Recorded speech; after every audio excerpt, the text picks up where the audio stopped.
lawsuit to contend with.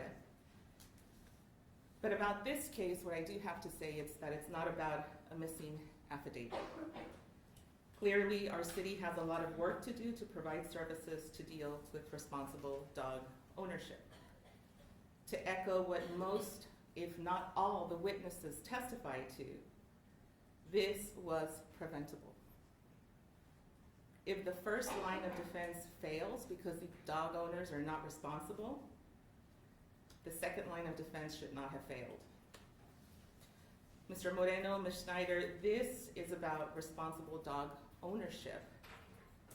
It involves not only taking care of your dog, but ensuring the safety of the people in our neighborhoods, in our communities, not only the people, but other pets in the neighborhood and communities. We all have that responsibility to each other, and you failed at that. Mr. Moreno, it is the order of the court that you will be sentenced to 18 years confinement in the Texas Department of Criminal Justice, Institutional Division. There is a $5,000 fine, no restitution. The victim has not requested restitution. You are prohibited from owning or possessing any dogs if you make parole on this case. This is a plea bargain case. However, you have the right to appeal the rulings of the court on a pretrial order. Ms. Schneider, your sentence is 15 years confinement in the Texas Department of Criminal Justice, Institutional Division. There is a $5,000 fine, no restitution because Ms. Najera does not want it. You too are prohibited from owning or possessing any dogs if you make parole.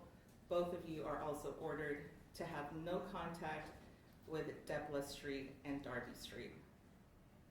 Yours is also a plea bargain case. However, you have the right to appeal the rulings, pretrial rulings of the court. Do we have any impact statements? We do, Your Honor. Line them all up, and let's get started. You're remanded to the custody of the sheriff to begin your sentence.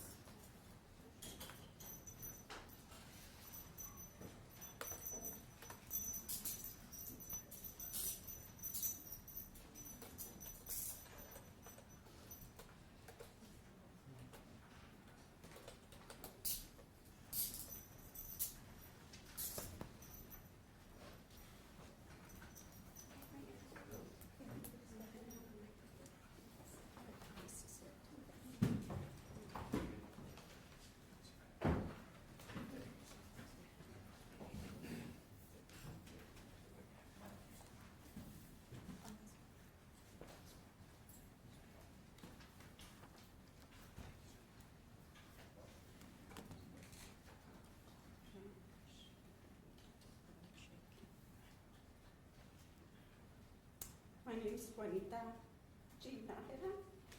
I am the widow of Ramon Najera.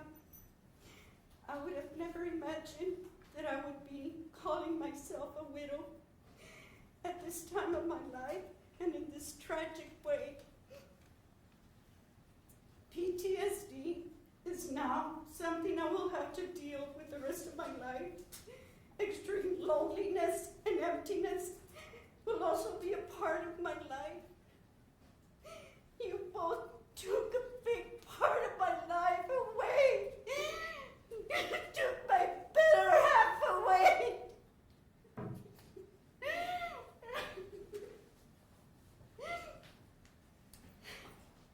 When my husband was brutally and unexpectedly taken from me, I was blessed to have my daughter, Anna. She lives here in San Antonio. She took me into her home and took care of me. She would help me bathe. She would feed me, take me to my appointments. And you know why I needed all that help? Because when your dog attacked me, I could hardly walk. My whole body would tremble. I could hardly get out of bed without any help. I had to have help every day.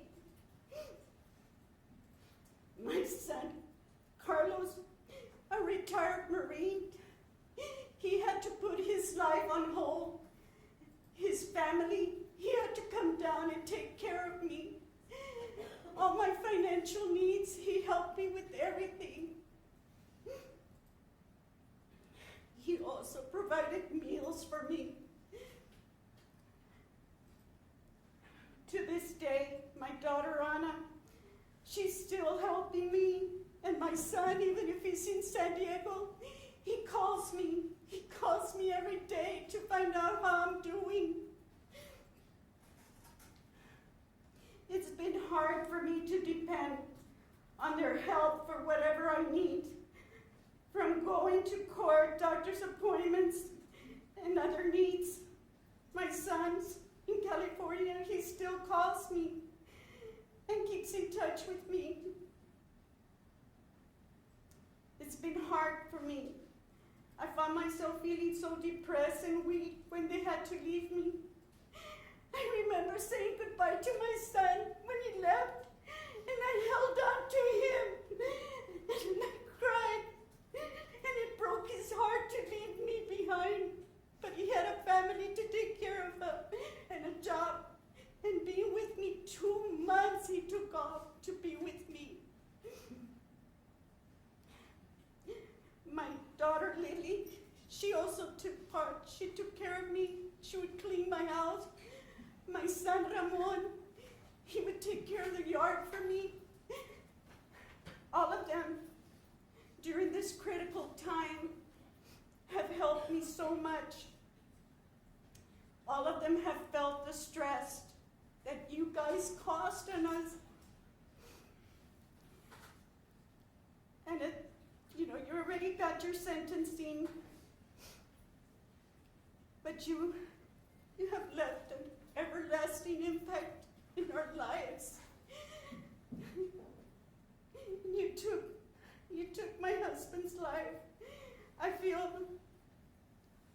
that you are serving what you deserve for the crime you committed. Indirectly, it happened, but you could have prevented it. You could have done something. You could have realized that those dogs needed to be put down. And I think you got the adequate punishment. And right now, there's somebody that should be sitting right there next to you guys. And it should be the city. The city should be there sitting next to you guys because they are guilty too. And I'm glad that Judge Mesa, I know that the Lord was with you when you made this decision, and it was hard for you too. But I thank you.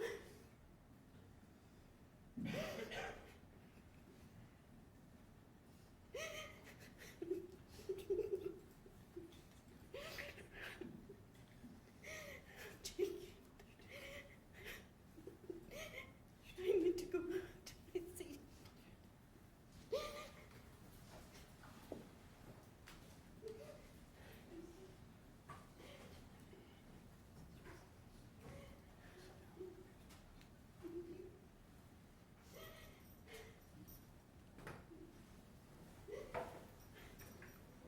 To Christian and Abilene, our Father would still be here if it were not for your combined acts of omission and conscious indifference.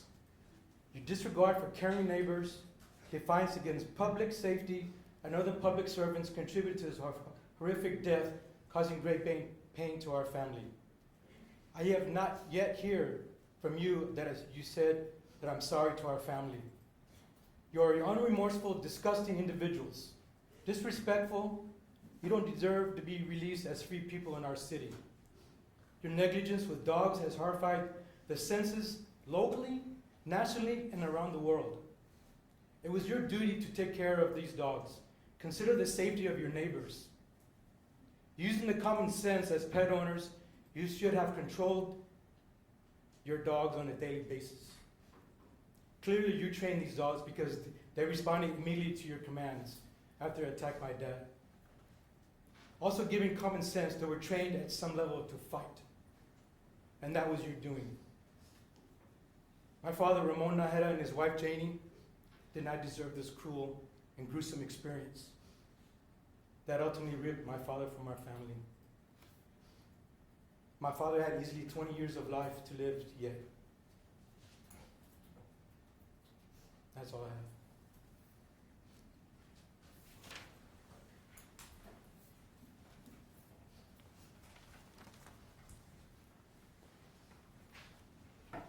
They're remanded. They can take them. Let me see the attorneys up here.